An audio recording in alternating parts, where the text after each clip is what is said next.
Bonjour, je continue avec les balances pour voir les énergies qui vont vous accompagner ce mois de septembre.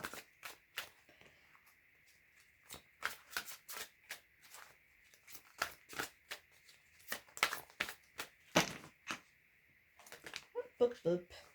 Chemin du temple et cœur brisé. Alors, chemin du temple, ça nous parle de quoi? Ça nous parle de la foi, de la spiritualité qui commence à vous envahir quelque part. Il y a cette reconnexion, on retrouve le chemin de sa paix intérieure. Avec le cœur brisé, ça nous parle de quoi? De prendre la hauteur, ça nous parle aussi de fin de cycle, fin de schéma. Donc le cœur est un peu en souffrance et peut-être qu'en retrouvant le chemin de la foi, de sa spiritualité, on va prendre de la hauteur de façon à pouvoir avancer. Comme tout un chacun, on est pas mal à avoir un parcours, un peu de souffrance au niveau du cœur, hein, c'est pas toujours un long fleuve tranquille. Et quelque part, il faut que ces blessures se colmatent, hein, qu'elles se guérissent de façon à pouvoir retrouver la foi et retrouver l'envie d'avancer. C'est vraiment cette notion. Alors attendez, je crois que mon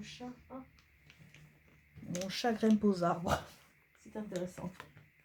Première carte, contrainte financière, emploi financier, des contrats qui sont à venir et abondance en éclosion.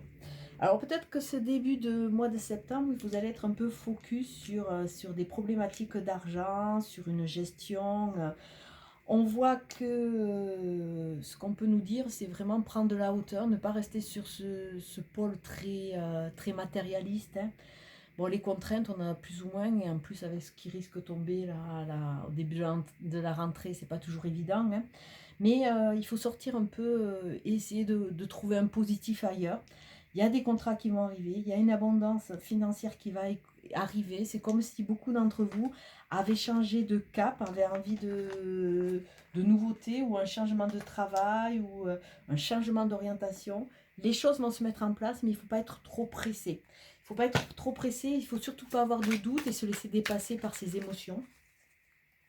Parce qu'une fois que les contrats ou les réorientations ou les nouveaux projets vont se mettre en place, l'abondance va suivre. Mais pour le moment, il y a vraiment ce focus sur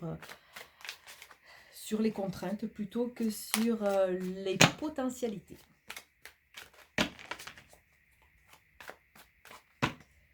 Alors, nous avons quoi? Nous avons le jugement et nous avons la tour. Le jugement, c'est vraiment prendre conscience de tout ce on a vécu, sans remettre le jugement divin, hein, retirer la force de son passé et s'ouvrir le champ des possibles. Regardez, elle part allègrement, avec joie, il y a les animaux qui la suivent, elle s'ouvre le champ des possibles. Mais quelque part, on nous parle aussi de ce jugement divin, rester dans la justesse de sa vie. Avec la tour, a priori, il y a des choses à casser, hein, il y a des choses qui n'ont pas besoin de nous suivre dans cette cinquième dimension, dans cette évolution. Donc accepter que certaines choses se cassent la pipe quelque part, de façon à pouvoir reconstruire beaucoup plus sereinement. Alors la carte, super, la carte qui va accompagner les balances ce mois de septembre, c'est l'abondance, l'impératrice, c'est la gestation, c'est l'envie, c'est reprendre son pouvoir.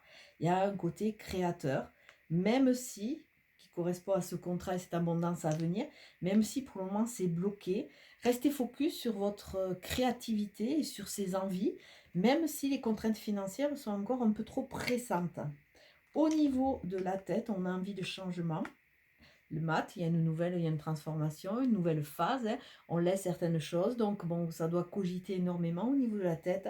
On voit qu'on est prêt à couper certains liens et à ouvrir des nouvelles portes pour partir à l'aventure. Il y a une transformation qui est en train de se faire, même si au début, la transformation va être un peu dure, dans le sens où c'est que on voit le potentiel, mais on est encore rattaché dans l'ici et maintenant. Au niveau de la terre, nous avons le 7 d'épée.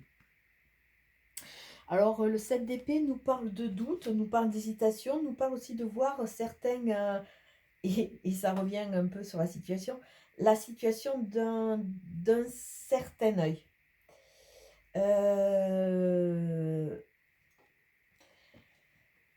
Ça nous parle de notre positionnement.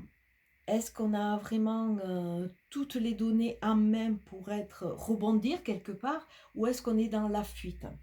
C'est vrai que quelque part, cette carte est un peu mystérieuse parce qu'on voit le vent, il y a une notion de, il y a une notion quand même de souffrance, il y a une notion d'hésitation. Est-ce que est-ce que c'est un voleur ou est-ce que c'est quelqu'un qui habite là et qui est en train de faire du rangement? Il y a plein de suppositions et on nous dit aussi, est-ce qu'on a besoin, a-t-on vraiment besoin de toutes ces casseroles quelque part, de tout ce passé? Est-ce qu'on ne peut pas faire le tri? Parce que quelque part, il en enlève 5, il n'en garde que 2. Est-ce qu'on ne peut pas faire le tri pour vraiment amorcer ces changements? Le 7 d'épée vraiment montre cet inconfort. Euh, Est-ce qu'on est vraiment à notre place? Est-ce qu'on sait ce qu'on veut? Est-ce qu'on fait vraiment ce qu'on doit faire pour soi? Alors là, il y a plein de questions. Et ça nous amène aussi à être sur nos gardes, de façon à ce que les situations ne nous échappent pas. Et rester toujours dans une vigilance, parce que c'est vrai que suivant comment vous portez votre regard, vous pouvez voir une situation bien et une moins bien. Ça dépend de quel côté. C'est-à-dire, si je prends mon petit Bouddha, devant, je vois son ventre. Sur le côté, je vais voir ses bras, du moins un bras et son ventre. Quand je serai dans le dos, je vais voir que son dos. Donc, ne pas interpréter si on n'a pas toutes les données. Faire attention. Alors, votre intérieur. Votre intérieur, c'est je la joue à qui tout double. J'ai mon potentiel, mais quelque part, j'hésite. On a beaucoup d'épées quand même. Le 2 d'épée nous dit qu'on a vraiment cette force à nous. Il suffit de croire en nous. On a nos réponses. On a nos réponses, on a notre propre jugement. On a cette liberté à nous de reprendre notre propre pouvoir. Avec la reine de bâton, mais justement, vu l'extérieur, on voit qu'on va cheminer vers cela. Mais il y a quand même une transformation, parce qu'on voit quand même qu'il y a pas mal d'hésitation pour les balances. La reine de bâton, eh bien, on voit une jeune femme très féminine, hein, qui porte des fleurs, et quelque part qui est assise sur un dragon, donc qui a quelque part ce pouvoir et cette force en elle. Elle sait qu'elle est capable tout en restant féminine. À nous de reprendre ce conscience qu'on est capable des choses sans forcément quelque part laisser notre identité. Laisser notre identité ou laisser nos envies. Il y a vraiment une jolie transformation à venir. Alors, suivant chaque personne, hein, avec un tirage comme ça, vous n'allez pas tous évoluer de la même façon. Alors, certains vont évoluer vers la roue de la fortune, qui est justement la chance, hein, la chance, l'ouverture, les opportunités. Donc, quelque part, on a pris cette hauteur, on est capable de voir exactement ce qu'on veut. Donc, on sait où est notre place et on va quelque part optimiser les opportunités. Pour d'autres, on va être plus dans la dame d'épée, donc plus dans la réflexion. La dame d'épée, c'est une reine, donc il y a une notion, on a 2 reines sur l'extérieur qui portent le pouvoir, mais il y a une notion d'être beaucoup plus isolée, d'être plus froide, d'être plus calculatrice, donc peut-être un peu trop de retrait et pas entièrement dans la jouissance de ce qu'on peut construire. Donc plus dans la retenue. Avec cette reine d'épée, on nous parle un peu plus d'austérité. Donc peut-être que les pensées vont être trop pressantes et on va avoir du mal petit à petit à sortir un peu de cette sorte de prison pour pouvoir vraiment optimiser ce que les gens qui fonctionnent vers la roue de la fortune ne rencontreront pas comme problématique. Donc on voit que sur un jeu de base, entre guillemets, qui annonce quand même pas mal de choses, tout le monde peut se positionner différemment. C'est des ouvertures qui sont différentes. Il y a quand même des choses à laisser en cours de route. Hein. Il y a du nettoyage. Prendre conscience. Se redonner le droit, quelque part. La justice, la justesse, avec une avancée positive. Il a vraiment trouvé la justesse de sa vie. Et la justice me parle de récolte. Hein. On va peut-être commencer à récolter. L'impératrice nous dit de faire attention à ne pas être aspiré par nos vices du passé, quelque part, nos schémas du passé. Restez focus sur cette abondance, cette créativité qu'on a à nous, qu'on va pouvoir quelque part mettre en place. Attention aux vieux démons là qui viennent nous titiller et qui risquent de nous ramener à des comportements du passé. De nouveau, sur la roue de la fortune, on a vraiment tourné le dos à ce passé. Il y a la transformation. Hein. Là, avec le mat, on a le choix. Ou retourner vers le passé, vers cette porte fermée, ou ouvrir et aller vers la lumière.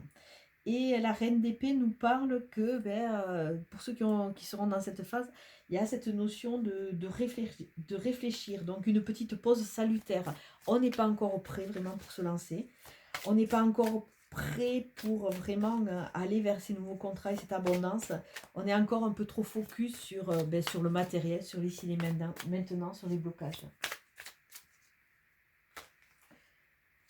Nous avons, écoutez, médite pour t'apaiser. A priori, les signes d'air qui sont vraiment dans la réflexion, dans l'esprit qui court dans tous les sens, et puis il va falloir qu'on se pose.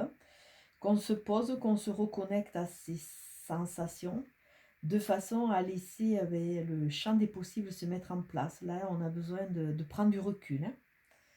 Et celui-là.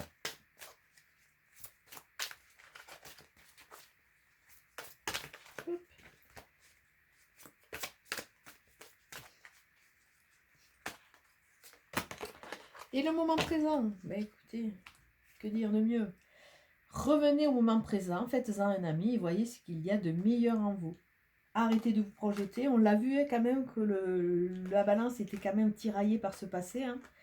Donc laissez-le de côté, il ne vous sert à rien pour ces nouvelles directions qui s'offrent à vous. Laissez-le passer, tournez le dos à ce qui ne vous sert plus et reconnectez-vous à l'instant présent. C'est le seul que vous pouvez vivre pleinement. Sur ce, je vais vous souhaiter une très belle soirée et un très beau mois de septembre. Ciao, ciao!